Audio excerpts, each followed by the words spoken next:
여러분 보이죠? 글씨. 자, 이 계시를 통해서 하나님이 자기 자신을 나타냅니다.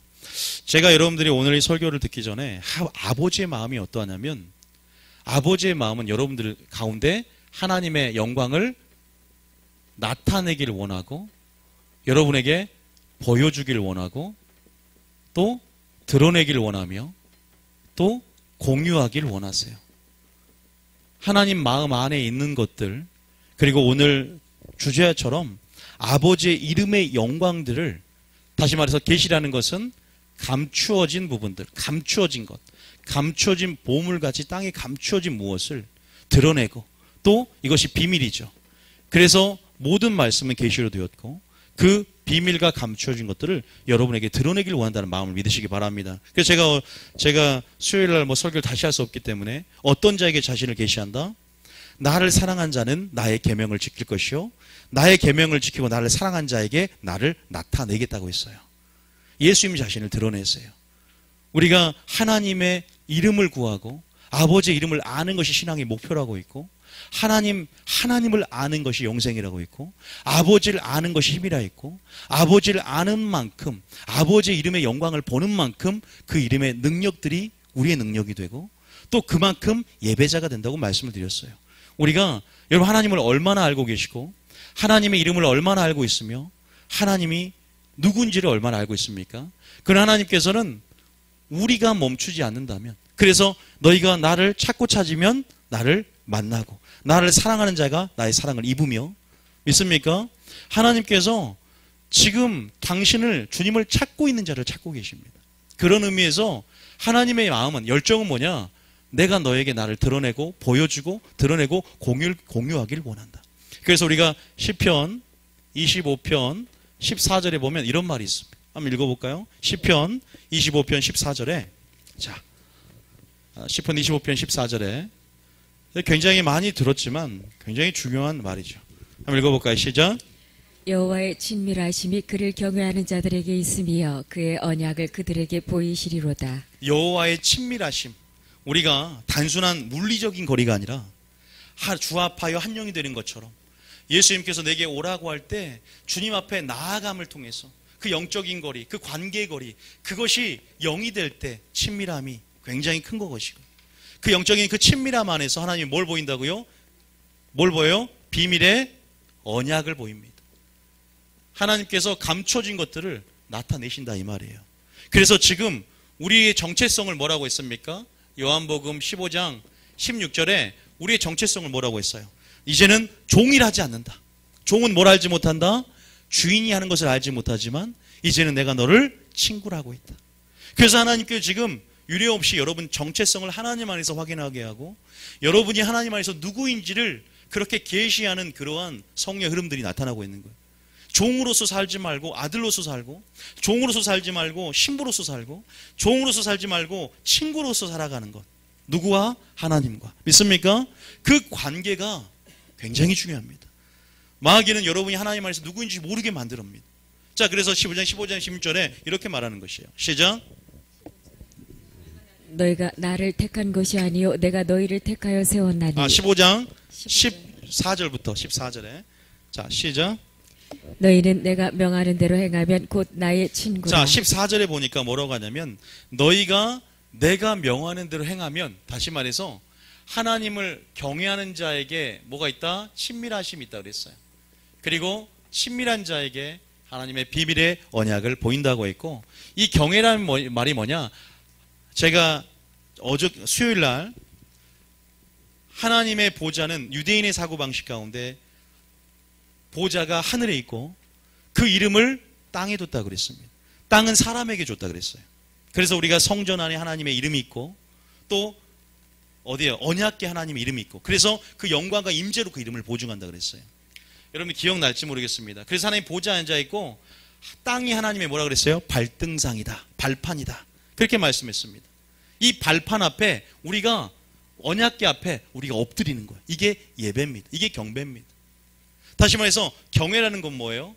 하나님의 말씀에 그 발등상 앞에서, 언약궤 앞에서 경배하고 엎드리는 예배로서, 향유급을 깨뜨렸던 그 표상, 예배자의 표상이었던 마리아처럼 발치에 앉아서 내가 명하는 대로 행하는 것. 그러면 뭐예요? 우리 관계가 하나님 안에서 신약시대 친구가 된다. 그러면서 그 친구는 어떤 관계다? 계시적인 관계다. 15절에 시작. 이제부터는 너희를 종이라 하지 아니하리니 종은 주인이 하는 것을 알지 못함이라. 너희를 친구라 하였노니 내가 내 아버지께 들은 것을 다 너희에게 알게 하였습니다. 이제 하나님과 그런 사이가 되었습니다.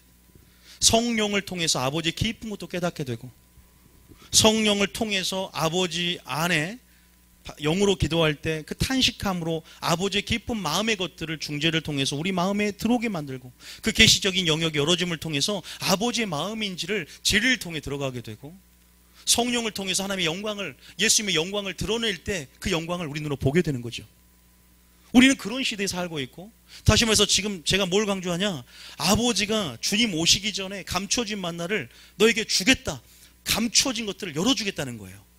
이제 너희들이 이전에 맛보지 못했던, 가지 못했던 길들, 그 너희들이 지나가지 못했던 새로운 길들, 아버지 하실 일들을 기대하고 세부대로 준비된 자들에게 하나님 하실 일들을 드러내겠다, 보여주겠다, 친구들에게 자기를 친구라고 생각하고 있고, 신부의 정체성을 깨달은 자에게 신랑의 계시를 풀어주겠다는 거예요.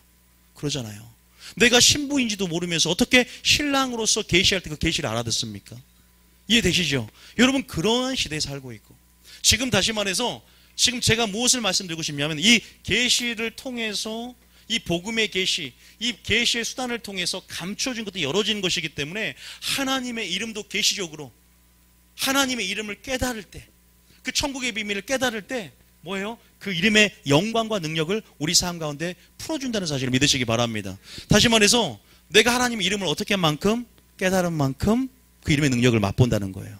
여러분, 저희 교회에 와서 아버지의 이름을 맛보았죠. 예전에 하나님이 이런 분인 줄 알았더니, 종으로만 하나님을 섬겼더니 어때요?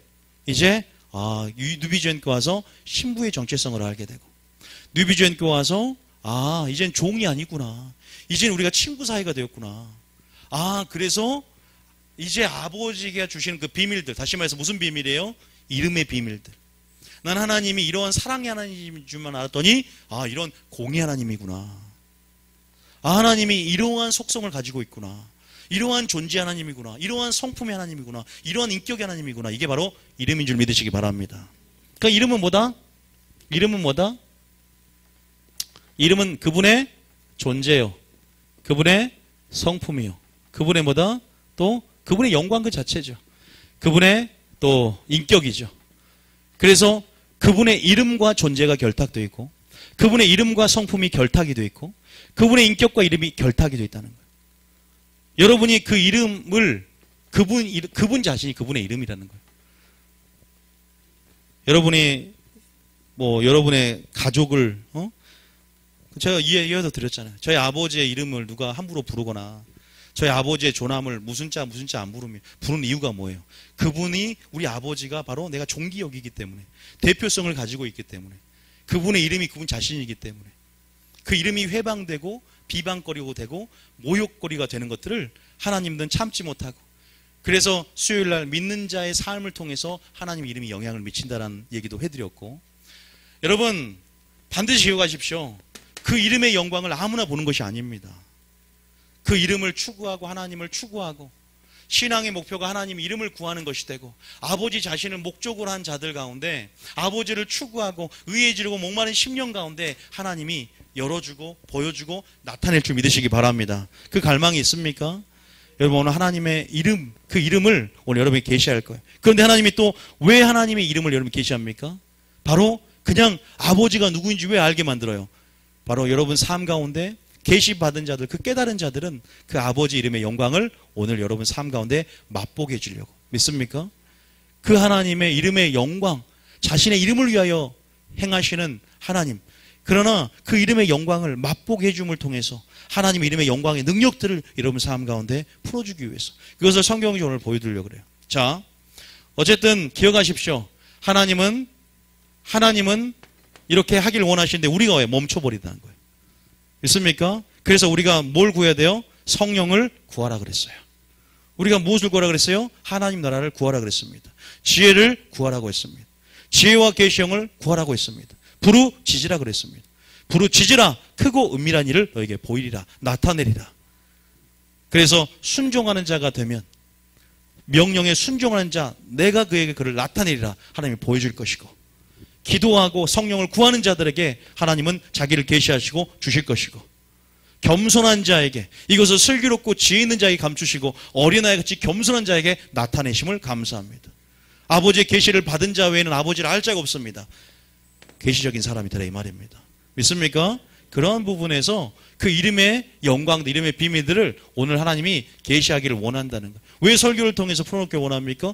그 이름의 비밀을 맛보게 하셔서, 하나님을 알게 하셔서, 그리스도라는 지식의 자라감을 통해서 여러분들이 하나님 안에서 진정한 예배자가 되고 아버지의 성품을 맛보며 담대함과 확신 가운데 여러분 거룩한 산을 오르며 여러분 가운데 실제적인 하나님의 이름의 능력들을 체험하여서 실제적인 능력으로 걷는 그 삶을 원하기 때문인 줄 믿으시기 바랍니다. 칼과 총이 문제가 아니에요. 칼로 죽이려고 했고 총으로 쏴서 죽이려고 했지만 예수 이름으로 선포할 때 그 이름의 능력이 어떻게 해요? 그 이름의 능력으로 여러분 총이 쏴집니까? 우리 영상 봤듯이. 여러분 실제적인 이름의 능력을 맛보는 삶이 얼마나 행복한 삶이고, 그런데 제가 문제점이 뭐라고 했어요? 그 이름의 능력을 맛보려고 하지만 하나님의 이름을 구하는 자가 적다는 거예요. 하나님을 구하는 자가 적다. 아버지를 알아야 아버지의 능력이 풀어지는데 반대로 열매를 따려는 근성만 있고 심으려는 근성이 없는 것처럼, 그런 부분에서 아버지 이름을 추구하고 아버지 이름을 갈망하고 아버지를 아는 영성, 마리아의 영성 가운데 진정한 아버지의 이름이 능력이 풀어지는데 능력만 구하고 권능만 구하고, 그러니까 둘째 계명이 우선순위의 삶이 되고 아버지를 구하고 첫째 계명 하나님을 사랑하면서 그 우선순위를 첫째 계명에 두지 못하는 삶 가운데 이름의 능력을 맛보지 못한다는 겁니다. 믿습니까? 그런 부분들 여러분들이 오늘 아셔야 돼요. 제가 오늘 좀 세부적으로 하고 싶은 것은, 제가 세 가지의 명제를 말씀드렸어요. 수요일날 뭐였죠? 예? 하나님 이름을 아는 만큼 그 이름의 능력이 풀어집니다. 두 번째는 하나님은 자신의 이름을 위해서 일하십니다. 세 번째는 믿는 자의 삶은 하나님의 이름에 영향을 미칩니다. 라고 세 가지를 했습니다. 수요일날 꼭 연결해서 보세요. 오늘은 두 번째, 이름을 아는 만큼, 하나님의 이름을 아는 만큼 이름의 능력을 맛봅니다라는 부분에서 좀 더 자세하게 얘기를 하기를 원하는데, 자,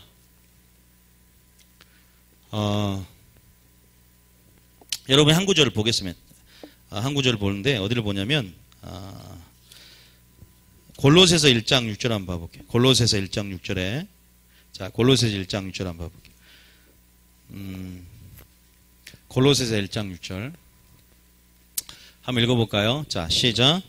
이 복음이 이미 너희에게 이름에 너희가 듣고 참으로 하나님의 은혜를 깨달은 날부터 너희 중에서와 같이 또한 온 천하에서도 열매를 맺어 자라는도다. 이 말을 다시 바꾸면 바로 이 구절이죠. 하나님의 일을 아는 만큼을 뭘로 바꿔요? 하나님의 은혜를 깨달은 날부터 뭘 맺습니까? 열매를 맺는 능력으로 서게 되는 겁니다.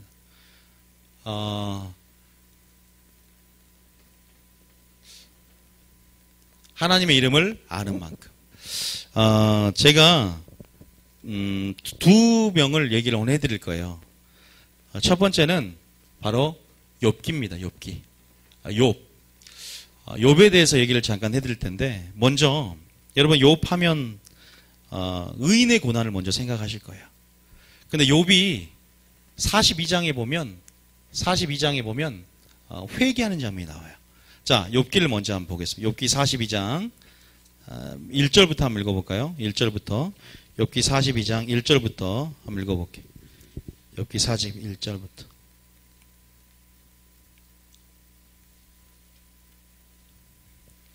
41절부터. 여러분들 이게 욥기의 마지막 결론입니다. 여러분 욥이 고난을 머리에서부터 정수리부터 발끝까지 굉장히 심한 고난을 받았죠. 그래서 자기가 생일 태어난 것을 저주했고, 결국은 새 친구의 위로에도 그런 부분에도 위로를 받지 못하고 어떻게 해요? 끝까지 자기의 의의를 주장하고 끝까지 그렇게 자기 자신에게 저주하는 그런 부분 안에서 실제적으로 38장부터 누가 나타납니까? 하나님이 나타납니다. 그래서 41장까지 하나님께서 욥과 변론을 하시고 하나님의 영광을 보이시고 하나님 자신을 나타내십니다. 그래서 욥이 마지막에 그 하나님의 영광을 보고 42장에 어떻게 하는 장면입니까? 회개하는 장면이 나와요. 자, 41장부터 한번 1절부터 한번 읽어볼까요? 시작. 욥이 여호와께 대답하여 이르되 주께서는 못하실 일이 없사오며 무슨 계획이든지 못 이루실 것이 없는 줄 아오니 3절에 무지한 말로 이치를 가리는 자가 누구니이까 나는 깨닫지도 못한 일을 말하였고 스스로 알 수도 없고 헤아리기도 어려운 일을 말하였나이다. 자, 4절에 내가 말하겠사오니 주는 들으시고 내가 주께 묻겠사오니 주여 내게 알게 하옵소서. 5절이 중요합니다. 시작. 내가 주께 대하여 귀로 듣기만 하였사오나 이제는 눈으로 주를 배움나이다. 여러분들이 하나님을 안다는 게 뭘까요? 하나님을 안다는 것은 히브리어로 헬라어로 야다라는 의미가 있죠. 하나님을 야다라는 의미에는 우리 침실에서 성관계가 할지 굉장히 친밀함의 영역이죠. 제가 아까 말씀한 그런 하나님을 그렇게 아는 것인데 그렇게 친밀함으로 인격적으로 아는 것이고 개인적이고 직접적으로 아는 것이다. 자, 그래서 개인적이고 직접적이고 체험적으로 주님을 아는 것. 이 야다라는 의미에 우리가 하나님을 그렇게 안다는 것. 이 아는 것이 굉장히 중요해요. 그냥 우리가 관념적이고 우리가 하나님을 알 때 관념적으로 알 수 있고 추상적으로 알 수 있고 어떻게 해요? 이론적으로만 알 수 있습니다. 욥이 귀로 들었다라는 의미는요. 그렇게 전통적인 그런 교리적인 그런 부분에서 관념적이고 추상 이론적으로 들었지만 이제 내가 뭘로 보니 눈으로 직접 주님을 뵀다. 어떻게? 38장부터 우리가 여러분 안 읽어보셨죠? 38장부터 주님이 실제적으로 폭풍 가운데 보통 유대인들의 어떤 그 문학을 보면 하나님의 임재 방식이 폭풍이나 회리바람 가운데 이렇게 자신을 드러내시고 나타내시거든요. 그런 부분에서 하나님이 직접 그 영광을 보여줍니다. 그럼 어떻게 돼요? 욥이 그 하나님의 영광을 직접 보는 거예요. 우리가 성경 말씀을 읽을 때 그냥 성경 말씀을 들을 때 설교를 들을 때 목회자의 설교를 듣는 사람이 있고 성령을 교육에 하시는 주님의 음성을 듣는 분들이 있어요. 하나님은 이스라엘 백성이 모세의 설교를 들었기 때문에 가나안 땅에 들어가지 못했어요. 그러나 주님께서 여호와 입에서 말씀하시는 그 음성을 들었다면 그들이 그 음성 가운데 살아났을 것입니다. 중요한 것은 뭐냐? 우리의 신앙이 42장 5절의 고백처럼 그냥 단순히 귀로만 듣는 신앙, 혼적인 신앙이 아니라 눈으로 진짜 주를 뵈는 신이 주님을 경험하는 그래서 개인적이어야 되고 직접적이어야 되고 체험적인 그러한 신앙이 돼야만이 여러분 그 계시적인 영역 안에서 하나님의 또한 이름을 아버지의 영광을 아버지의 성품을 아버지의 속성을 알게 될 줄 믿으시기 바랍니다. 그렇게 될 때 어떤 변화가 일어나냐? 어떤 영향을 맛보냐? 바로 진정한 회개의 역사를 맛봅니다. 그렇게 회개할 수가 없었습니다. 욥의 세 친구가 설교를 해줘도 깨닫지 못합니다. 믿음이 자라가질 않아. 설교를 계속 듣는데도 정죄감이 내 안에서 하나님을 내가 지식적으로 다시 말해서 욥이 알았던 것은 about God야. about God. 하나님에 관한 정보와 지식을 알았어. 어릴 때부터 계속 하나님에 들어왔어요. 그러나 우리 신앙상인데 눈으로 진짜 보는 신앙이 무엇인가? 설교를 들어도 믿음이 자라나지 않을까? 믿음은 들으면서 나고 들으면 그리스도의 말씀에서 나지만 그 듣는다는 의미가 들음의 종교지만 듣는다는 의미가 우리 혼을 커지게 해서는 안 됩니다. 들었을 때 우리 영이 커져야 됩니다. 믿습니까? 계시적인 영역이 커져야지 혼적인 영역이 커져서는 안 돼요. 그래야만이 아버지의 이름을 계시적으로 깨닫게 되고 알게 되고 그 이름의 영광을 맛보는 거예요. 욥기 전체 구조를 보면 욥이 보세요. 하나님의 들은 것이 있었기 때문에 그러나 그의 신앙이 관념적이고 추상 이론적이기 때문에 결국 하나님이 욥에게 엄청난 고난을 줬을 때 머리에서부터 발끝까지 하나님께서 악창으로 치면서 몸을 쳤을 때 그가 결국 자신을 저주하고 결국 여러분들이 새 친구와의 대화를 통해서 본 게 있어요. 뭐예요? 자기 의를 주장합니다. 자기의 한계성에 대한 인식이 약해요.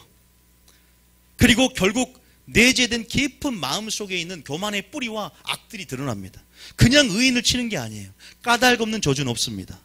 성경 잠언에 보면 하나님의 저주, 하나님의 공의는 이유 없이 하지 않습니다. 모든 것이 필연적인 이유가 있고 원인이 있는 거예요. 결과가 있으면 원인이 있고 분명한 그런 부분 안에서 결국 욥이 결론적으로 어떻게 해요?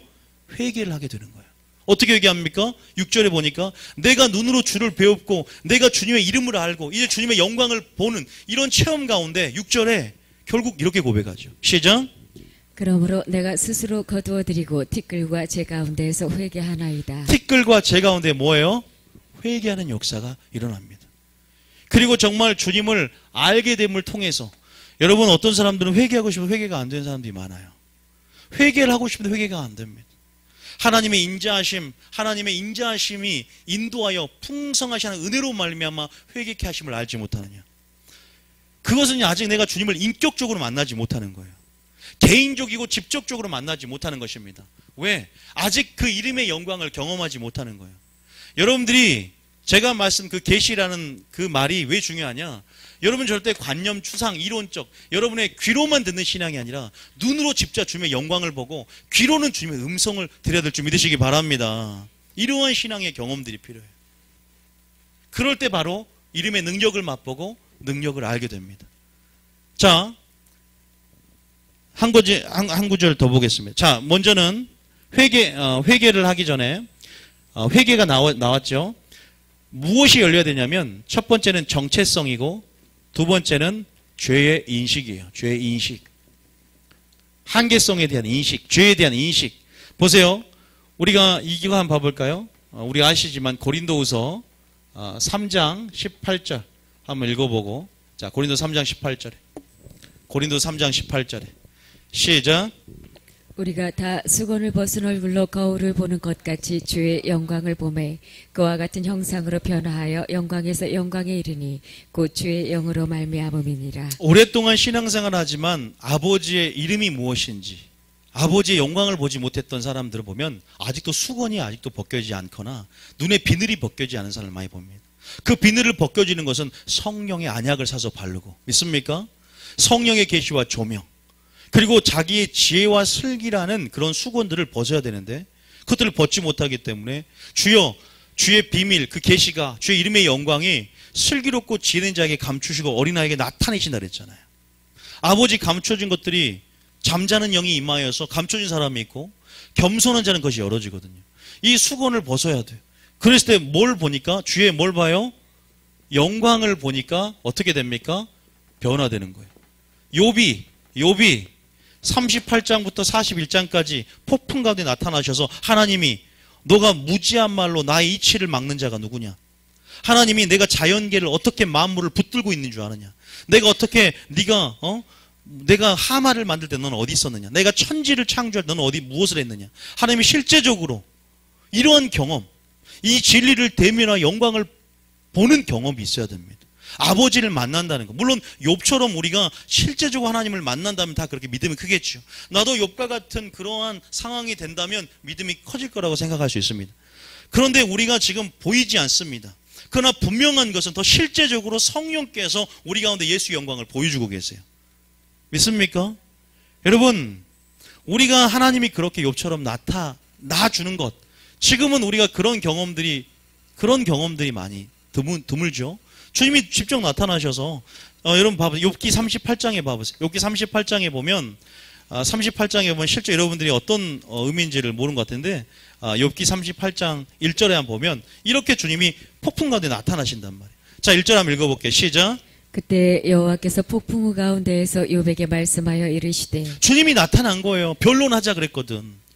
그런데 우리가 변론할 수 있는 상대가 아닙니다. 우리의 가장 지혜로운 것이 하나님의 어리석은 것보다 못하다고 했습니다. 사람의 생각과 하나님의 생각은 틀리다고 했습니다. 우리가 현상에 주목하면서 어떤 결과에 집착할 때 아버지는 아버지의 주권적인 섭리 안에서 그 인도하심 안에 보이지 않는 섭리가, 보이지 않는 이치의 역사가 작용하고 있거든요. 대화가 안 되는 거죠. 수가 틀린 거예요. 그러면서 하나님의 완전한 지혜를 하나님은 욥에게 보이고 있습니다. 말씀을 통해 선포하고 있어요. 우리가 설교 말씀을 들을 때, 이렇게 주님 말씀을 들을 때 내가 깨달아지는 것이 은혜입니다. 내가 깨달아질 때 주의 영광을 보는 거예요. 진리 속에서. 수건을 벗어야 되는데 수건을 안 벗고 있어. 내 슬기와 지혜가 있으면 그 말씀이 안 들리는 거예요. 그러나 수건을 내려놓는 거예요. 겸손하게 주님 말씀하옵소서 내가 듣겠나이다라처럼 사무엘처럼 그 말씀을 듣고자 하고 겸손하게 기도하면서 성령을 의지할 때 영 안에서 그 말씀이라는 영이 들어오기 시작하는 거예요. 깨달아집니다. 그러면서 그 영광 가운데 그와 같은 형상으로 변화가 되고, 오늘 욥처럼 내가 티끌을 뒤집어 쓰고 회개하는 역사가, 내가 귀로만 주님을 관념적으로 추상적으로 알았는데 이제 눈으로 직접 보는 이 38장의 폭풍 가운데 나타나는 그 진리 속에, 지금 우리의 경험은 뭐예요? 이 진리 속에 살아 역사는 하나님 말씀이 내 속에서 들어오는 거예요. 그래서 하나님 말씀에 순종하니까 어떻게 돼? 나를 사랑하는 자, 나의 계명을 그치는 자에게 나를 나타낸다. 우리가 그렇게 직접적인 아닌 것 같지만 여러분 영 안에서, 영적인 존재에서 직접적인 경험들이 확신이 들어옵니다. 믿습니까? 여러분 보이지 않는데 어떻게 믿어요? 나는 확신을 해요. 아버지 영광을 봤거든요. 천국을 갔다 오지 않았어요, 여러분. 저는 입신에서 천국 갔다는 그런 소리가 아니라 들어옵니다. 아버지의 영광을 보는 것. 그것은 우리로 하여금 영적인 것 안에서 알게 만들어요. 그건 알아지는 것입니다. 혼이 크면 혼으로 알면 주님이 어디 있는데 내가 만났나? 아니요. 영이 점점 커지다 보면 알아집니다. 확신이 들어옵니다. 스스로 알게 됩니다. 믿습니까? 그러나 전제는 순종하는 삶, 기도하는 삶, 성령의 계시와 조명이 열린 삶, 내 수건을 벗어버리고 내 비늘을 벗겨버리며 하나님 언약을 사서 발라주시고 지혜와 계시의 영을 주사 하나님을 알게 하시고 날마다 주님을 찾고 찾을 때에 알아집니다. 영은 그냥 직관적인 페이스로 알아지는 것입니다. 믿습니까? 확신을 갖게 되는 거예요. 무지한 말로 생각을 어둡게 하는 자가 누구냐? 이러한 실존적인, 이러한 개인적인, 이러한 인격적인 경험들이 여러분 가운데 있어야 돼요. 우리는 이렇게 안 들어도 보고 믿느냐, 보이지 않고 믿는 자가 복되도다. 그 영광을 진리를 통해서 보는 것이 무엇인지를 알아야 될 줄 믿으시기 바랍니다. 예수님이 직접 나타나셔서 보이면 다 믿을 수 있겠죠. 이런 하나님이 보이지 않, 그래서 신앙은 보이는 것에 주목하는 것이 아니라 보이지 않는 것에 주목하는 것이다. 오늘날 고등학생들, 중학생들이 왜 이렇게 믿음이 안 커요? 왜? 아직 하나님에 대해서 관념적이고 추상적이고 이론적으로만 알고 있기 때문이에요. 머리는 크지만 그들이 진짜 욥처럼 개인적이고 직접적이고 이 체험으로 통해서 아버지의 영광을 보는 그런 개인적인 경험들이 있어야 돼요. 그럴 때 어떻게 됩니까? 회개하게 되고, 그럴 때 그들이 아버지의 영광을 보며 그리스도와 형상으로 화해지고 변화되어서 영광에서 영광으로 이른다는 사실을 믿으시기 바랍니다. 하나님, 그래서 기도해야 돼요. 하나님, 내게 수건을 벗겨주시고 이제는 내가 귀로만 들었사오나 이제 눈으로 직접 주님을 배우며 나아갈 수 있는, 먼저는 수요일날 설교했지만 아버지 그런 순종의 사람이 되겠습니다.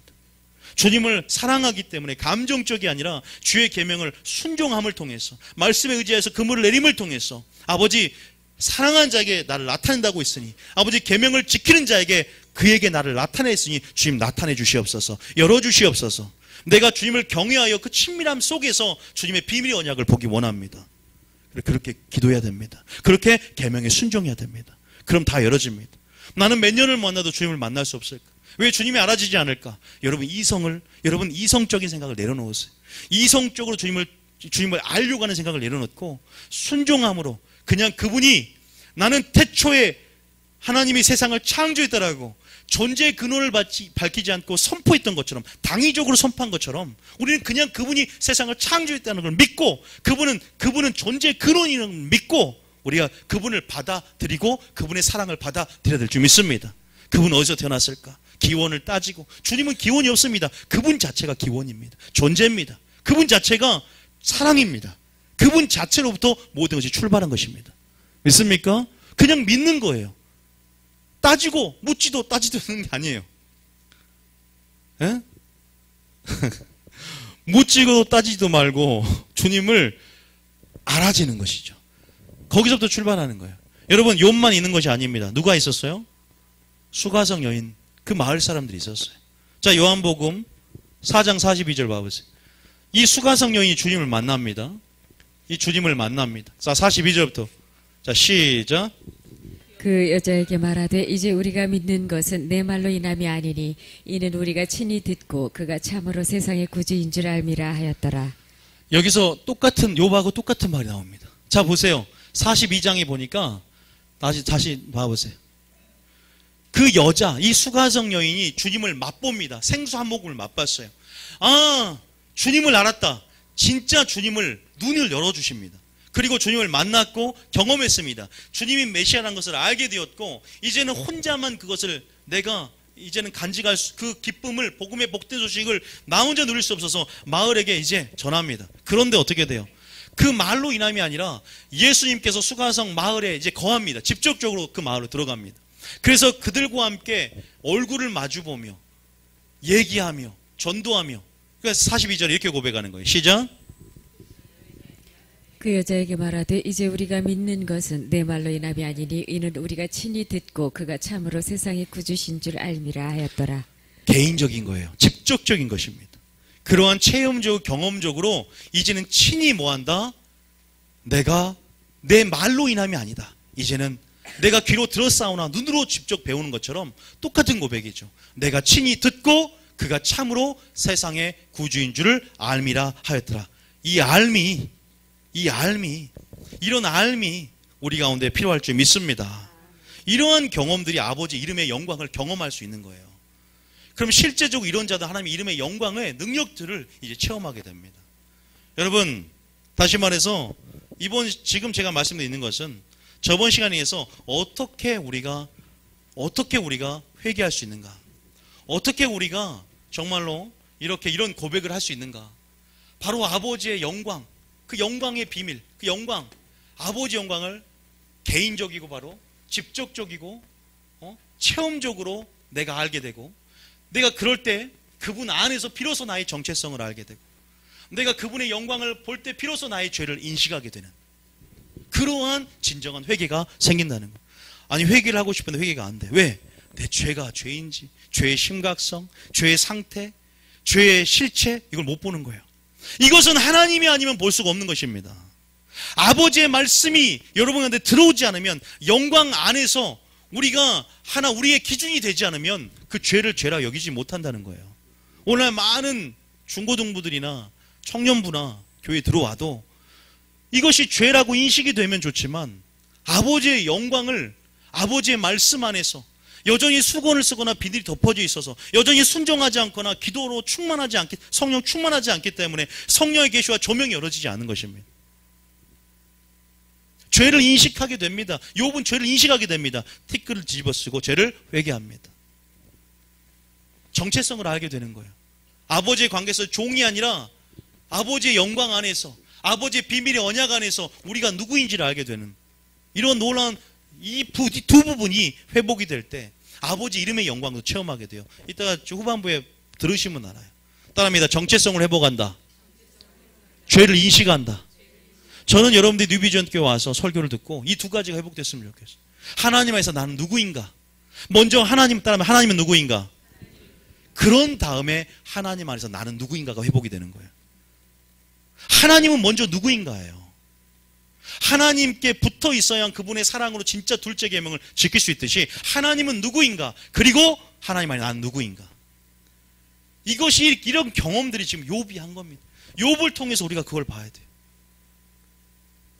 다시 말해서 진리를 주여 대민하고 모세가 보았던 하나님의 영광, 그 산 꼭대기 아버지 임재의 영광, 아버지 다시 한번 진리를 통해서 아버지의 영광, 아버지 설교 말씀을 들을 때 그 설교가 그 내 귀로 듣고 내 혼이 커지는 것이 아니라 내가 영과 영이 만나고 영 안에서 깨달음 안에서 내가 주님을 아버지 그냥 알아지는 것. 창세기 1장 1절에 하나님은 존재의 기원도 밝히지 않고 태초의 세상을 창조했느니라, 그 창조의 역사, 그분 자신이 내게 들어오는 것, 그분의 사랑이 내 속에 들어오는 것, 그냥 알아지는 것, 과학적이고 이성적으로 분석하려 들지 않고 그분이 믿어지는 것, 그분이 하실 것을 믿어지는 것, 오늘 내게 하실 것을 믿어지는 것. 믿습니까? 그런 믿음들이 커지게 돼요. 베드로가 말씀에 의지해서 금을 내렸습니다. 따지지도 않고 묻지도 않았습니다. 왜? 나는 어부인데 과학적이고 이성적이고 논리적으로 지혜롭고 슬기 있는 내 머리로 주님의 비밀을 판단하지 않았습니다. 주님을 판단하지 않았습니다. 말씀에 의지해서 금을 내렸더니 영광을 체험합니다. 믿습니까? 그리고 주여 그 크신 영광 앞에, 주님의 주님의 그 영광, 이름의 영광을 계시한 그 영광 앞에 주여 나는 죄인으로서이다라고 죄를 인식합니다. 주님의 한계성을 인식합니다. 근데 누가 그렇지 못했다고? 욥이 그렇지 못했다는 거예요. 욥이 교만했다는 거예요. 그래서 하나님이 나타납니다. 직접 은혜 가운데. 그래서 따집니다. 38장부터 그렇게 시작되는 거예요.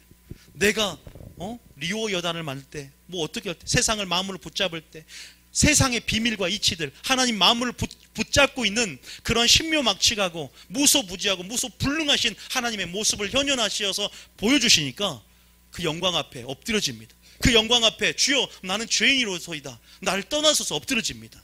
죄를 인식하게 되고 자기 정체성을 알게 되는 거예요. 이럴 때 믿음이 커가기 시작합니다.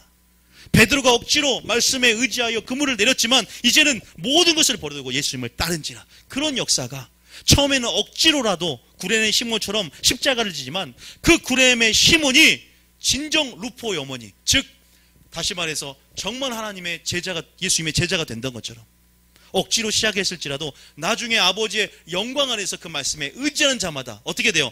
그에게 나를 나타낸다 그랬어요. 믿습니까? 하나님을 알고 싶습니까? 순종하십시오. 그럼 돼요. 하나님이 자신을 나타낼 것입니다. 감정이 그렇게 안 들어도 순종하십시오. 계명을 지키십시오. 억지라도 해보세요. 처음에. 그러나 하나님은 계속 그 마음을 바꿔가실 것이고 마음에 할례를 베풀 것이고 그 마음에 사랑하는 마음을 부어서 사랑하게 하실 줄 믿습니다. 믿습니까? 여러분 그걸 아셔야 돼요.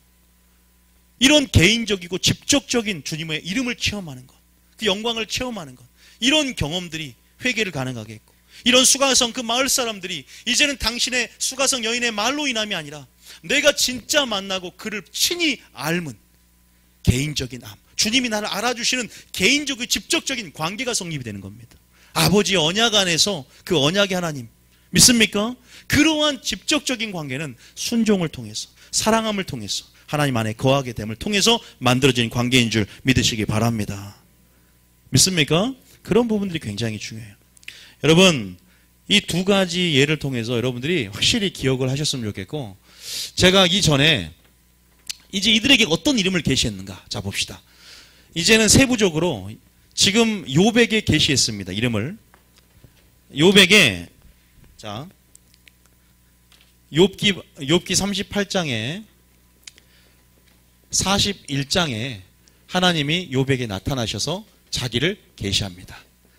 이 계시가 무엇일까 살펴봅시다. 자, 살펴보는 거예요. 자, 그리고 예수님이 나타나셔 수가성 마을 사람들에게 친히 주님 자신을 인격적으로 나타나셔서 계시합니다. 그래서 그들이 계시적인 알을 통해서 관계가 만들어집니다. 자, 하나님은 누구일까요? 자, 여기서 이제 문제가 있어요. 하나님은 누구일까? 자, 여러분 하나님이 여러분에게 하나님을 깨닫게 할 때는, 하나님의 이름을 계시할 때는 제가 말씀드렸죠. 그 이름에 뭘 맛보게 하려고? 이름의 능력을 맛보게 하려고다. 쉽게 생각하십시오. 하나님의 이름은 두 가지입니다. 엘과 여호와입니다. 자, 이거 두 가지를 오늘 말씀드릴게요. 자, 이 욥에게 나타나셔서 욥이 어떠한 영광을 보았을까? 바로 하나님의 이름을 계시합니다. 두 가지입니다. 엘과 여호와, 이 두 가지 관점으로 보는 거예요. 자, 물론 이제 이것들이 신약에 올려서 예수님의 이름으로, 여호와 이름이 예수님 이름으로 대체가 되고 예수님의 이름만큼 능력 있는 이름은 없습니다. 그걸 알기 전에 먼저 거꾸로 돌아가서 엘, 그 다음에 엘, 여호와. 자, 이게 뭘까?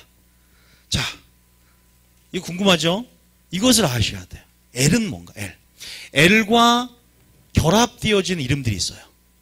엘 올람, 올람, 그 다음에 베델, 엘 샤다이, 엘이라는 것, 엘로힘. 자, 그리고 여호와 결합된 여호와 로이, 여호와 샴마, 여호와 체바옷, 여호와, 또 수많은 이름이 있죠. 이 하나님의 이름들, 하나님이 자신의 속성을 드러내는 거예요. 하나님이 자신의 성품을 드러내는 것입니다.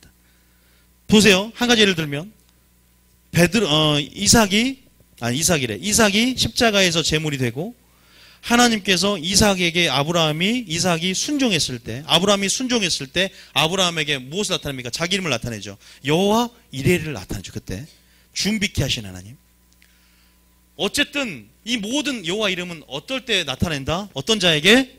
순종하는 자에게 나타낸다. 하나님의 이름은 순종하는 자에 나타내고, 하나님이 특별하게 뉴비전 교회에서 하나님을 깨닫게 하시고, 이런 하나님이 있구나, 이런 하나님이 있구나, 이런 하나님을 나타내는 것은 뭐다? 이제 여러분 가운데 그 이름의 능력을 맛보고, 하나님께서 그 이름의 능력뿐만 아니라 또 새로운 일들, 그 이름을 바꿈을 통해서 새로운 일들을, 새로운 과업들을 그를 통해서 하기를 원하는 부분이 있어요. 거기까지. 여러분 이름은 아직 안 바꿨잖아요. 여러분 이름을. 자, 쉽게 예화를 들어드리겠습니다. 자, 먼저 엘로힘 얘기를 좀 먼저 해드릴게요. 자, 이것을 알 수 있게끔. 엘로힘이라는 단어는 이 엘의 복수형이에요. 엘로힘이 뭡니까? 자, 거기다 적으세요. strong, 강하다, 강하고 mighty, 전지전능한. 다시 말해서 엘로힘이라는 단어는 창세기에 나타난 단어예요. 물론 성경 전체에 엘로힘이라는 단어가 있지만, 특별하게 엘로힘이라는 단어는 태초에 하나님이 뭘 창조한다?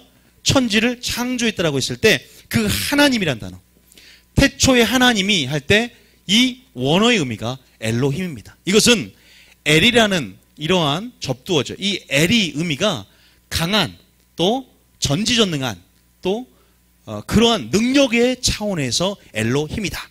그런데 왜 여기서 복수를 썼을까요? 하나님 한 분이신데. 물론 첫 번째는 삼위일체 개념이 있어요. 그래서 복수형입니다. 우리들의 형상을 따라. 두 번째는 특별하게 하나님의 능력을 강조한. 여기서는요, 이 창세기에 태초에 하나님이 천지를 창조했다 할 때 이 엘로힘은 다른 신과, 다시 말해서 많은 신들이 있을지라도 다른 신과 구별되지 않는 총체적인 개념에서 가장 절대적인 능력을 갖는 자, 막강한 능력과 힘을 갖는 자로서의 그러한 힘과 능력을 강조하기 위해서 복수형을 씁니다. 그래서 엘로힘이다. 잘 들으셔야 돼요, 여러분. 엘은 나중에 하겠지만 능력, 창조의 의미에 강하고요. 여호와는 구원의 의미에 강해요. 이 두 가지를 알고 계세요. 그래서 우리 하나님 어떤 하나님이야? 창조의 하나님, 구원의 하나님. 하나님, 오늘 이 시간 우리 가운데 아버지의 무의 수를 창조하시고 아버지 불가능을 가능케 하시는 그 능력의 하나님으로, 당신의 언약을 이루시기에 아버지의 능력으로, 그 절대 주권적인 능력으로 우리 가운데 엘로서 나타나신 창조 하나님. 하나님, 그리고 또 언약을 기억하시고 언약 안에서 우리를 구원하시는 여호와로서 그 두 가지의 큰 흐름이 엘과 여호와의 의미로 나타납니다. 창조와 구원으로. 우리가 하나님을 알 때, 자, 욥에게 하나님이 폭풍 가운데 나타납니다. 나는 바로 창조 하나님이다. 그 창조의 능력의 속성을 보여주고, 나는 구원 하나님이다. 내가 널 어떻게 구원했고 그 구원의 하나님의 속성을 보여줍니다. 그래서 하나님은 크게 두 가지입니다. 따라하면 창조와 구원. 기억하세요. 엘과 그 다음에 여호와. 굉장히 중요해요. 여러분 이걸 알고 계셔야 돼요. 자, 이거 설명을 차근차근 해드릴게요. 자, 어쨌든 엘로힘이라는 단어는 뭐의 복수다? 엘이라는 단어의 복수예요. 엘. 그래서 창세기를 보면 엘이 많이 나와요. 왜? 하나님이 창세기에 여호와로서 이름을 나타냈을까 안 나타냈을까요? 이해되세요? 창세기에 하나님이 여호와로서의 의미를 나타내지 않았어요. 창세기에는 여호와의 의미가 무엇이냐면, 이제 제가 배우겠지만 엘로서 전지전능한 하나님을 나타났다 그래요. 자, 출애굽기 6장 3절 한번 보겠습니다. 출애굽기 6장 3절. 자, 출애굽기 6장 3절. 출애굽기 6장 3절. 시작. 내가 아브라함과 이삭과 야곱에게 전능의 하나님으로 나타났으나 나의 이름을 여호와로는 그들에게 알리지 아니하였고. 자, 여러분, 하나님의 이름을 아는 것은 하나님을 아는 것인 줄 믿습니다. 하나님의 이름을 아는 것은 하나님의 존재를 알고 아버지의 성품을 아는 것이고, 이게 하나님의 영광을 보는 거예요. 아버지의 이름이 지금 창세기에 어떻게 계시되었냐에 따라서 우리가 앞으로 우리 가운데 행하실, 또 나에게 이름을 계시할 하나님을 알게 됨을 통해서 나의 이제 내 방향성들을 알게 돼요.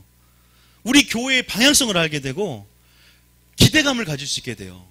하나님 지금도 자신 자신을 나타내기를 원하세요. 제가 여기서 힌트를 얻자 이거예요. 이런 과거에 하나님께서 행하셨던 일들을 통해서 보세요. 지금 출애굽기입니다. 여러분 출애굽 아시죠? 애굽에서 모세를 바로 왕에게 보내서 10가지 재앙을 통해서 애굽에서 나오게 만들어요. 그러하기 전에 상태입니다. 아직 애굽에서 바로에게 모세를 보내기 전에 지금 하나님은 이 목회자가 이 개척교회 가운데 이 모세에게 먼저 하나님 자신을 보여주기를 원하세요. 그거 아십니까? 바리새인들이 지식의 열쇠를 가지고 있었어요. 그런데 바리새인들은 들어가는 자도 막고 그들을 소경되게 만듭니다. 자기도 소경되었어요. 목회자가 하나님을 알고 하나님을 계시받고 하나님의 이름을 알고 나갈 수 있어야 10가지 재앙을 익히고 다음 당신을 가지고 선포하며 나갈 수 있는 거예요. 그런데 지금 마지막 한국교회 가운데 하나님은 다시 한번 이 출애굽기 보면 1장부터 6장까지인가요? 5장까지인가요? 모세와 하나님 모세를 다루는 장면, 훈련하는 장면이 나옵니다.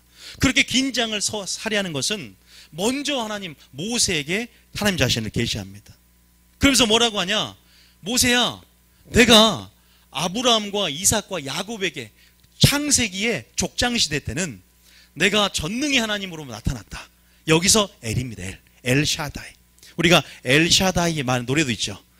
그러나 무슨 이름으로 나타나지 않았다? 여호와로는 나타나지 않았다는 거예요. 여호와라. 자, 여러분 배운 사람도 있지만 여호와가 무슨 뜻입니까? 여호와가 무슨 뜻이에요? 무슨 하나님이 여호와 하나님이에요? 아유, 잘못 배우셨네. 여러분들이 지금 저희 교회에서 제일 1순위로 중요한 개념이 여호와가 무슨 뜻이냐예요. 그럼 제 사역이 의미가 없어요. 언약의 하나님의 뜻이에요. 머릿속에 심어놔야 돼요, 여러분. 그렇게 성령학교를 하신 분들도 모르면 안 되죠. 여호와가 무슨 뜻이냐? 언약의 하나님이에요. 근데 언약의 하나님으로 나타났다 안 나타났다?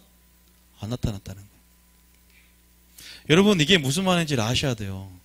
하나님은 여호와, 따라하면 여호와, 엘로힘 알고 계셔야 돼요. 이게 바로 구원의 하나님. 다시 말해서 여호와라는 말이 무슨 말이냐면 하나님께서 자신의 언약을 택한 자 언약을 맺으시고 나는 언약 안에서 일하시고 말씀대로 일하시고 자신이 스스로 있는 자로서 존재의 근원 되신 분께서 말씀을 벗어나서 다시 말해서 아버지의 언약 안에서 공의대로 일하시는 분이다. 신실한 분이시다. 나는 언약 안에 미쁘고 의로우사 신실하니 우리가 왜 하나님 의지합니까? 사람은 늘 변하지만 하나님은 언약 안에 늘 신실하시기 때문에 절대적인 그분을 바라볼 수 있는 것입니다. 그분은 변하지 않습니다. 그래서 그 여호와로서의 이름을 그 여호와의 이름을 왜? 나는 이제 400년 전에 내가 아브라함에게 시와 땅의 약속을 주지 않았느냐. 이제 너를 400년 만에 큰 재물이 이끌고 애굽에서 나올 것이라는 그 언약을 이제는 성취하겠다는 거예요. 이젠 12지파 이스라엘 백성이 애굽 지역에서 만들어지고 생육하고 번성해서 이제 나는 구속의 하나님으로서 구속주로서 나는 언약의 주로서 이제는 나의 일을 나의 약속을 그 말씀대로 성취하겠다. 그 말씀대로 성취하는 데 있어서 능력의 차원은 뭐다? 천지를 창조하신 엘의 능력이고 구원하시는 부분에서 일하시는 대로의 아버지의 이름, 나의 이름은 여호와라. 여호와 이름, 그 여호와라는 사실을 믿으시기 바랍니다. 믿습니까? 그래서 여러분들이 성령학교를 했다면 이것을 머릿속에 박아놔야 돼요. 너무 중요한 개념이에요. 자, 그러면 진짜 창세기에는 여호와로서 이름이 나타나지 않을까요? 아니요, 나옵니다. 그런데 문제는 뭐냐면 여호와로서의 본격적인 자기의 속성을 계시하지 않았다는 거예요. 하나님이 여러분에게 드러낼 때가 있어요. 하나님 자신을.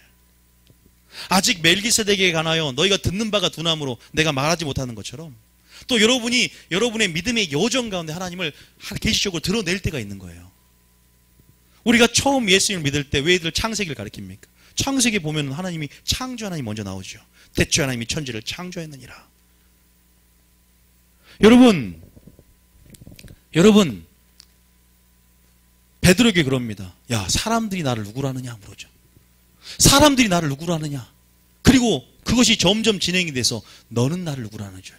사람이 나를 누구로 아느냐. 다 막 에레미야 누가 왔어. 누가 엘리야가 엘리야입니다. 얘기하지만 주님이 사람들이 나를 누구냐에 대해서 이제 개인적으로 너희들은 나를 누구로 아느냐. 아니요, 너는 나를 누구로 아느냐. 하나님이 지금 이 역사 안에서 지금 여러분의 삶 가운데도 마찬가지예요. 지금 여기서 출애굽기는 이제는 본격적으로 날 여호와로서 처음으로 누구에게 계시합니까? 모세에게 계시합니다. 믿습니까? 창세기에 여호와의 이름이 많이 나와 있지만 여호와로서 계시하지 않은 이유가 뭘까요? 아직 율법을 주지도 않았고, 아직 하나님의 약속, 그 400년 하나님의 그 구속의 경륜을 나타내려고 하나님은 400년 전에 아브라함과 언약을 맺었고, 이제 그 언약을 성취하는 데 있어서 본격적으로 그 역사적 흐름 안에서 역사 속에서 자신을 계시하는 거예요. 그 구원의 역사 속에서 자신을 계시하는 거예요.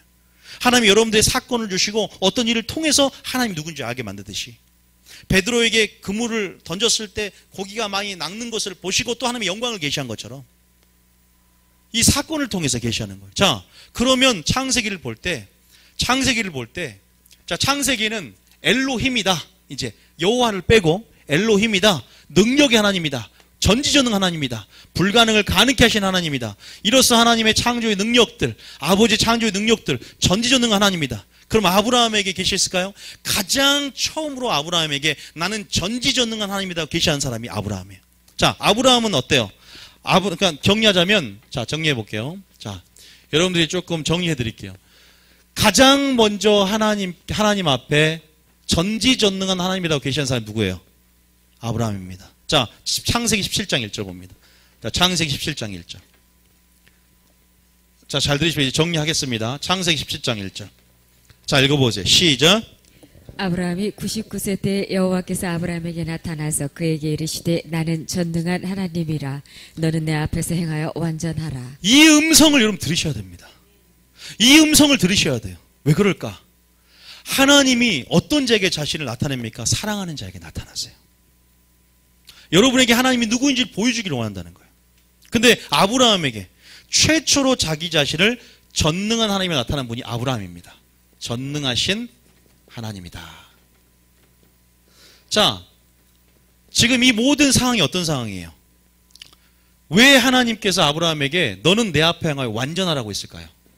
지금 창세기 16장 이스마엘, 하갈을 취해서 사람의 방법으로 아브라함이 깨끗하지 못하기 때문에, 또 하나님께서는 99세에 나타나서 이제 100세에 이제 하나님의 방법으로 이삭을 낳는 하나님의 일들을, 새로운 과업들을 하나님께서 본격적으로 추진하고자 하는 거예요. 제가 제 이름을 바꿨습니다. 제 이름을 바꿔주시고 하나님이 자신을 나에게 더 열어주셔서 계시하셨어요. 나는 반대였어요. 나는 여호와라는 걸 계시주셨어요. 그래서 저는 누비온교회를 세웠고, 이런 성령의 사역을, 이름을 바꾸고, 또 하나님이 어떤 때에, 하나님의 때에 나타나셔서 저에게 이런 일을 진행하셨어요. 여러분도 마찬가지겠죠. 아브라함도 마찬가지입니다. 99세에 몇십 년 동안 침묵하셨던 하나님이 갑자기 나타나십니다. 그래서 뭐라고 합니까? 나는 전능하신 하나님, 즉 엘이 나온다고 그랬죠. 엘이 나오면 무조건 능력, 전지전능성입니다. 엘 샤다이. 이 하나님의 이름이죠. 엘은요. 엘 샤다이. 나는 바로 전능한 하나님이다. 왜?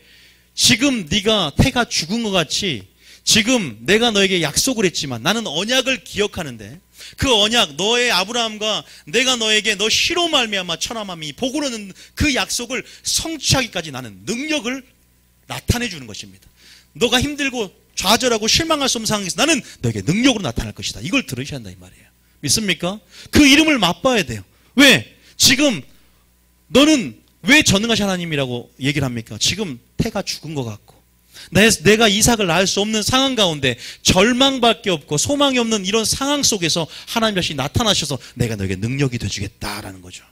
믿습니까? 하나님께서 그러한 전능의 하나님으로 아브라함이 나타나서 뭘 바꿉니까? 아브라함을 아브라함이라 바꿉니다. 자, 여기에서 창세기 몇 장이에요? 이게 17장 1절입니다. 최초로 자기의 전지전능 하나님을 계시한 사람, 아브라함.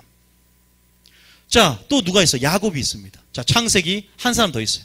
나는 전지전능 하나님이라고 계시한 사람 한 사람 더 있습니다. 창세기 몇 장이에요? 35장 몇 절입니까? 35장 10절.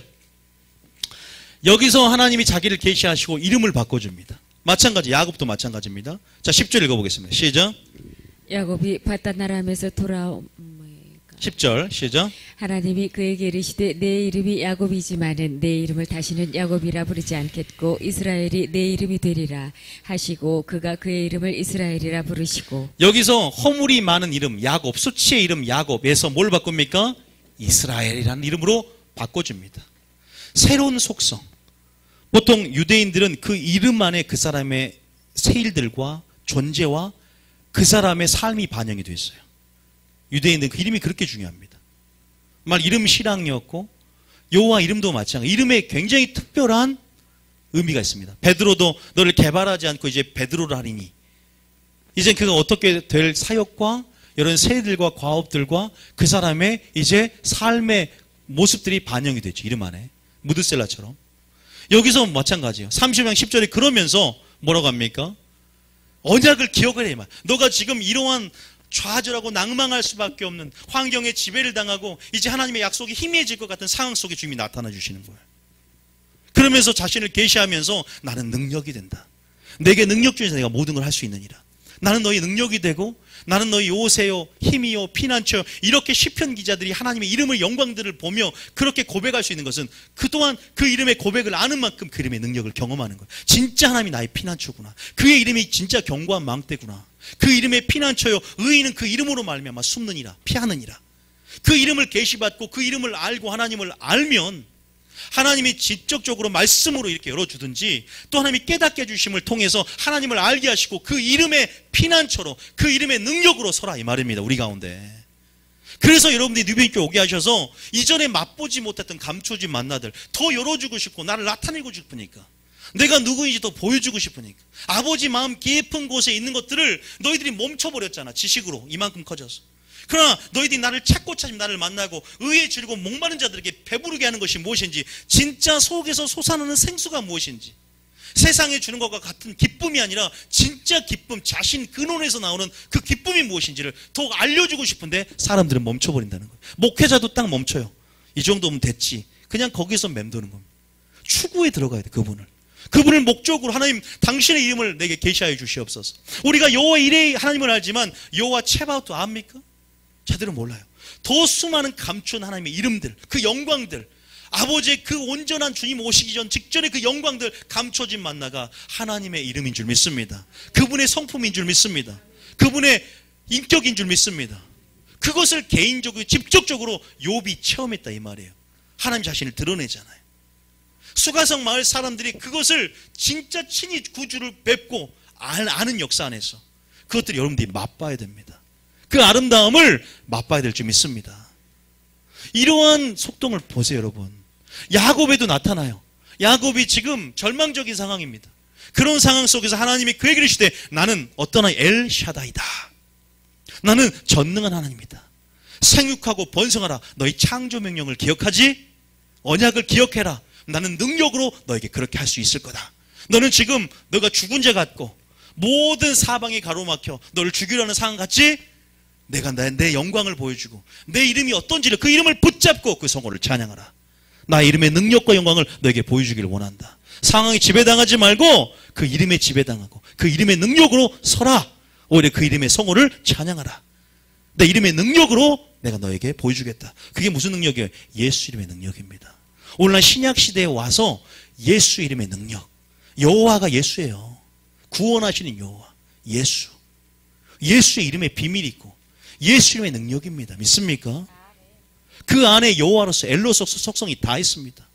예수 이름으로 보세요. 총을 쏘는데 그 사람을, 기도하는 사람을 쏠려가니까 천장에는 총이 발사되는데 안 쏴지잖아요. 여기서 회칼을 들고 와요. 회칼 들고 오면 저 깜짝 놀라겠죠. 누가 여기서 예수 이름으로 명하노니 쓰러질 줄 아니까 엎드려, 강도가 칼 들고 와서 여기 자빠져 버리잖아요. 무슨 귀신 들린 것처럼. 그게 가능합니다. 믿습니까?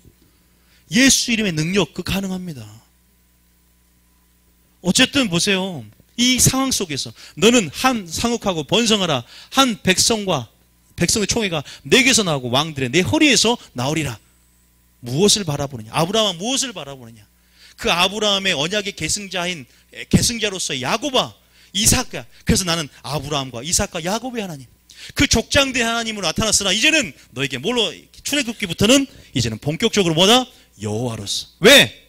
이때는요 이방신과 총체적으로 구분되지 않는 그냥 절대 권력으로서 힘과 능력으로서 전지전능성으로 하나님이 자기를 계시했다면 이제는 출애굽부터는 이방신과 구분되어진 오직 나 하나님을 예비하는 공동체를 세우시고 내 자신과 경배받는 이 언약을 맺고 이제 언약의 하나님으로서의 보이시는 거예요. 그러니까 어떻게 돼? 반드시 10가지 재앙으로 이방신을 다 멸하는 걸 보여줘야 돼. 퍼포먼스로. 나는 진짜 하나님이야.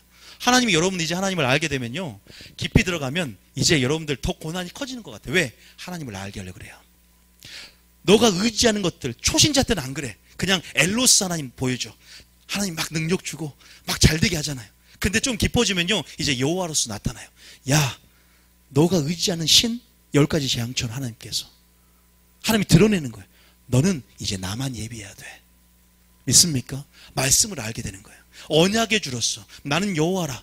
하나님 말씀에 공의, 아버지 말씀에 신실하신, 너가 아버지 말씀에 신실하게 순종하면 복을 받는 것이 무엇인지. 처음에는 예수 믿으면 복을 받고 예수 믿으면 장수하고 예수 믿으면 어떤다고 왔는데, 그래서 처음에 하나님이 초신자처럼 원망에도 들어주고 했는데 말씀을 받고 이제 언약의 하나님을 계시하고 알려주니까 그 말씀대로 살아가게끔 만들려고 광야의 여정 가운데 우리를 뺑뺑이 돌기도 하고, 마음이 어떠한지, 네가 명령을 지키는지 안 지키는지 여호와 입에서 나오는 말씀으로 사는 그러한 사람을 만들어가는 거예요. 여러분 베드로 보세요. 주는 그리스도요 살아계신 하나님의 아들입니다 고백했지만 결국 그 고백에서 멈추면 안 돼요. 어떻게? 주여 영생의 말씀이 여기 있어요. 내가 네게로 가오리까라는 고백까지 이래야 될 줄 믿습니다. 신앙이 자라가야 돼요. 아버지를 아는 깊이가 더 깊어져야 된다는 거예요. 이해되십니까? 하나님이 그것을 원하시는 거예요. 여러분 하나님 보세요.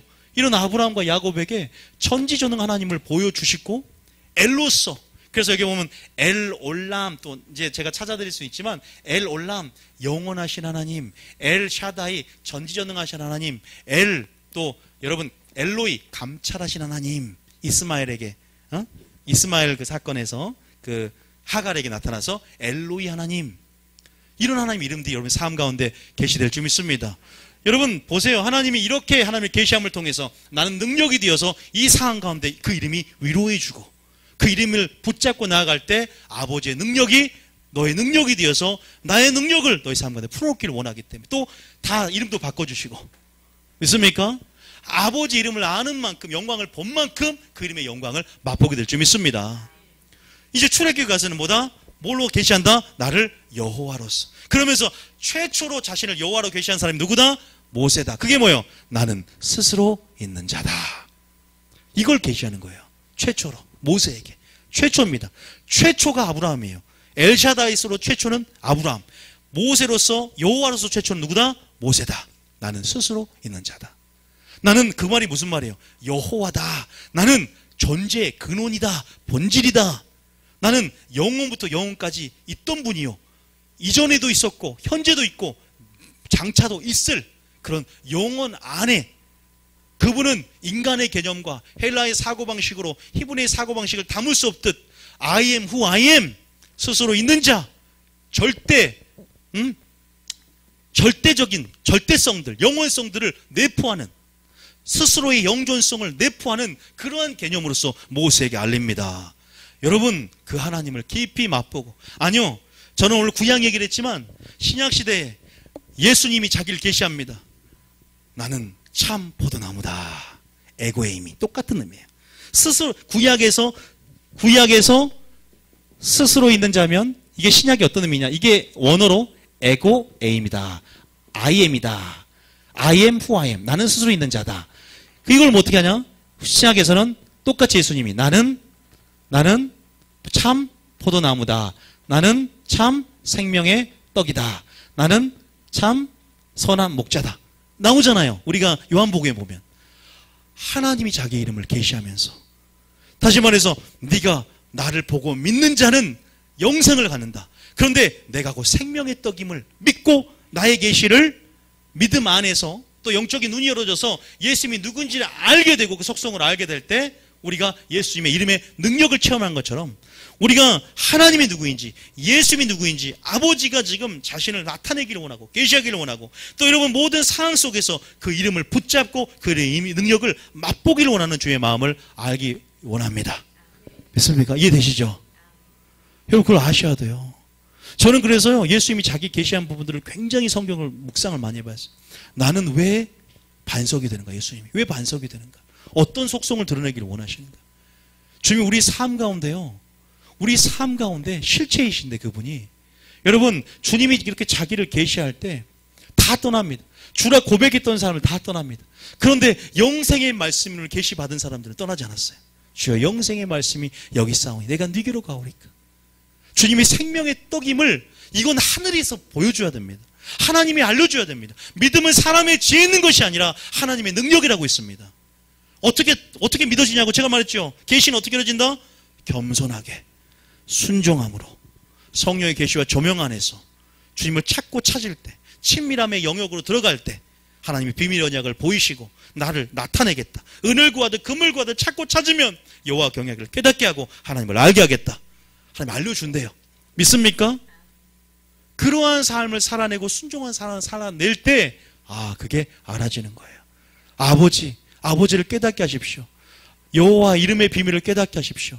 아버지 예수님의 이름의 비밀을 깨닫게 하시고 그 예수님의 이름의 능력, 그 예수님의 이름의 비밀을 깨닫게 하셔서 이제는 우리가 그 예수님의 이름의 또한 능력으로 아버지 우리가 살아가기를 원합니다. 신약성도에 와서는 그 예수 이름을 사용하라 그랬어요. 예수 이름이 우리의 권세가 되었습니다. 믿습니까? 그분의 우리의 능력이 되었어요. 가장 실체요, 가장 총체적으로 가장 본질은 뭐예요? 그게 바로 예수님의 이름이에요. 우리를 구원하시는 여호와 뜻이 예수님입니다. 믿습니까? 여호와라는 뜻이 바로 그분의 손을 보고 그분의 못을 보는, 우리가 그분이 바로 우리의 예수님 여호와다. 그것을 여러분 깨달아야 됩니다. 그래서 여러분들이 저는 여기서 이제 아는 거예요. 욥이 왜 이렇게 회개할 수 있었을까? 바로 이 이름을 계시한 겁니다. 여러분들이 욥기 38장부터 저기 광풍 가운데, 폭풍 가운데 주님이 나타나셔서 무슨 말씀하셨는지 보세요. 자신의 능력, 자신의 절대적인 어떤 주권과 자신의 어떤 전지전능성, 무소불능한, 또 무쇠부재한 그분의 어떠한 엘로서의 특징들, 또 그분이 언약 안에서 신실함들, 그분의 여호와로서의 특징들, 그것을 우리가 설교를 통해 듣는다고 생각해 보세요. 그 말씀이, 그러면 그 말씀을 통해서 아버지는 계속 자신을 나타내는 거예요. 어떤 자가 이루어진다? 혼적으로 귀로 듣고 혼적으로 지식으로 주님을 아는 자가 아니라 순종하고자 하고 아버지 영광을 사모한 자들에게 그 이름의 능력이 나는 너에게 전능하신 하나님이라고 계시되는 거예요. 왜? 내가 오늘 너를 통해서 나의 능력을 보여주기를 원하니까. 그냥 아버지의 말씀이 풀어지는 게 아니에요. 그냥 말씀이 이로부터 주어지는 게 아니라 하나님의 자신의 뜻을 이룬다고 했습니다. 오늘 믿는 자 가운데 역사한다 그랬습니다. 믿습니까? 왜 은혜 보좌에 나와야 되는지 아세요? 오늘 무슨 말씀하실까 기대하며 그 말씀 안에 오늘 하나님 보낼 말씀이 있기 때문이에요. 믿음으로 취하는 자들의 것입니다. 아멘하는 자의 것입니다. 땅에 떨어지지 않게 될 것입니다. 그냥 이유 없이 선포하는 것이 아닙니다. 은혜 보좌에 나온 자들에게 은혜와 긍휼을 베푸시고 아버지 이름을 계시하셔서 그 이름의 능력을 맛보고, 그래서 주의 이름이 견고한 망대요, 주의 이름이 나의 피난처요, 주의 이름은 나의 요새요, 피난처요, 피할 바위시요, 산성요, 구원을 뿌리시요. 수없는 신편의 노래가, 합당한 노래가, 그 영광 이름에 합당한 노래가 여러분의 삶 가운데, 노래 가운데 풀어지고 만들어지기를 원합니다. 그것이 새 노래가 되기를 원합니다. 아버지는 지금도 우리 가운데 갈망하고 배고파십니다. 우리로 하여금, 우리도 반대로 더 갈망하셔야 돼요. 아버지 당신의 이름을 계시해 주십시오. 아버지의 영광, 우리는 요만큼 봤을까요 지금? 더 볼 게 많아요. 내가 성경을 200도 가든 300도 가든 그것이 자체 내 지식이 될 수 있고 내 지식 안에 하나님의 한계성을 가둘 수가 있어요. 아버지, 그 솟아나는 생수와 같은 영원한 그 아버지의 말씀, 그 영원한 기쁨이 무엇인지 천국을 맛보게 하십시오. 아버지를 보이십시오. 아버지를 나타내 주십시오. 아버지 이름을 드러내 주십시오. 아버지의 성품을 드러내 주십시오. 아버지 그 인자하심을 맛보게 하십시오. 아버지의 선하심을 맛보게 하십시오. 그래서 시편 136편의 감사장에 보면 그분의 구원으로서의 속성을 감사합니다. 그분의 창조의 속성을 감사합니다. 해와 달을 만든 자에게 감사라. 그의 선하시고 인자하심이 영원할지어다. 애굽에서 우리를 구원하신 자를 감사라. 그의 선하시고 인자하심이 영원하리로다. 그분의 구원과 창조를 감사하는 거예요. 감사장 시편 136장에 마찬가지로 엘로서, 여호와로서. 믿습니까? 여러분 삶 가운데 그래서 기억해야 할 개념이 뭐예요? 하나님, 우리가 언약을 맺으셨고 이제 우리가 언약 안에 거하는 것, 예수님 안에 거하는 것이요, 언약의 말씀에 순종해서 언약의 감춰진 축복을 얻고 기대하며, 또 아버지는 그 언약을 이루기까지 우리 가운데 능력을 주셔서 실망하지 않고 좌절하지 않고 천국의 약속을 분명히 우리 가운데 또한 시청과 교육을 통해서 아브라함에게 보여줬듯 우리가 또 낭망하고 슬퍼할 때 또 하나님 그 언약을 기억하기 위해서 할 일을 통해서 외적인 표지를 주며 다시 한번 그 언약을 기억하게 한 것처럼 우리 가운데 너는 하나님의 백성이야, 너는 하나님 영원한 천국이 너에게 있어라고 하나님은 각인시킬 수 있는 아버지 일들을, 아버지를 나타내시는 것들을 우리 가운데 하나님 보이시고 나타낸다는 사실을 믿으시기 바랍니다. 믿습니까? 이해되셨어요? 여러분, 저는 하나님이 하실 일들이 굉장히 기대가 됩니다. 그래서요, 결국 어떤 일에 대한 어떤 부분들은 우리가 결정하는 부분들, 어떤 선택의 문제가 아니라 아버지의 관계 속에 있다는 것입니다. 그분의 말씀이 곧 여러분의 길이 될 줄 믿으시기 바랍니다. 아버지의 관계 속에 아버지 이름을 아는 것이 우선순위가 돼야 됩니다. 우리의 힘을 의지하는 것도 아니고 우리의 능력을 의지하는 것도 아니고 그분 관계 속에서 아버지의 이름, 아버지께서 하실 일들 가운데 아버지의 말씀을 통해서 아버지가 보여주신 그 이름의 능력 안에서 우리 더 하나님의 이름의 능력들을 더 기대하게 되고 더 의지하게 됨을 통해서 하나님의 그 방향성을 결정해주고 우리 가운데 역사하는 것이기 때문에 결국 우리의 힘과 우리의 선택, 어떠한 노력 차원이 아니라 결국 우리가 그분의 이름을 앙망하며 그 아름다움을 앙망하며 그 이름을 구하며 우리가 나아가는 저와 여러분이 되어야 될 줄 믿습니다. 수요일 설교와 여러분들이 연관시켜줘서 여러분들이 이 설교까지 좀 들었으면 좋겠다는 생각이 들어요.